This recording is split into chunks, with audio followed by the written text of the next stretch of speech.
ನಮಸ್ತೆ ವೀಕ್ಷಕರೇ. ಇಸ್ರೇಲ್ನಲ್ಲಿ ಯಹೂದಿಗಳು ಸುಕೋತ್ ಎಂಬ 7 ದಿನಗಳ ಹಬ್ಬವನ್ನು ಆಚರಿಸುತ್ತಾರೆ. ಈ ಹಬ್ಬಕ್ಕೆ ಇವರು ಈ ರೀತಿಯಾದ ತಾತ್ಕಾಲಿಕ ಟೆಂಟ್ಗಳನ್ನು ನಿರ್ಮಿಸುತ್ತಾರೆ. ಈ ಟೆಂಟ್ಗಳಿಗೆ ಇವರು ಸುಖ ಎಂದು ಕರೆಯುತ್ತಾರೆ.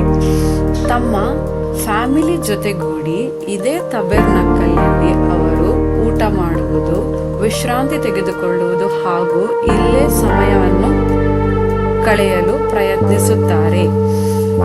7 ದಿನಗಳವರೆಗೆ ಇವರು ಸುಕೋತ್ ಹಬ್ಬವನ್ನು ಆಚರಿಸುತ್ತಾರೆ. ಇದು ಸುಗ್ಗಿಯ ಹಬ್ಬವೂ ಹೌದು.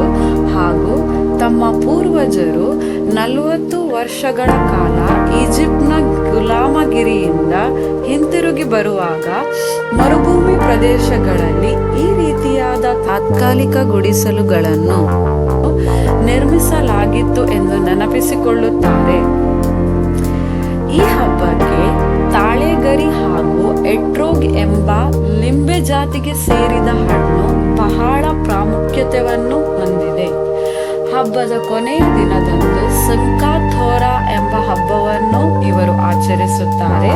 ಈ ಹಬ್ಬಕ್ಕೆ ಅವರು ಸಿನಗೋಗ್ನಿಂದ ತಮ್ಮ ಪವಿತ್ರ ಪುಸ್ತಕವಾದ ತೋರಾವನ್ನು ಮೆರವಣಿಗೆಯ ಮೂಲಕ ಹೊತ್ತೊಯ್ಯುತ್ತಾ ಅವರು ತಮ್ಮ ಭಕ್ತಿ ಹಾಡುಗಳನ್ನು ಹಾಡುತ್ತಾ ಸಂಭ್ರಮಿಸುತ್ತಾರೆ.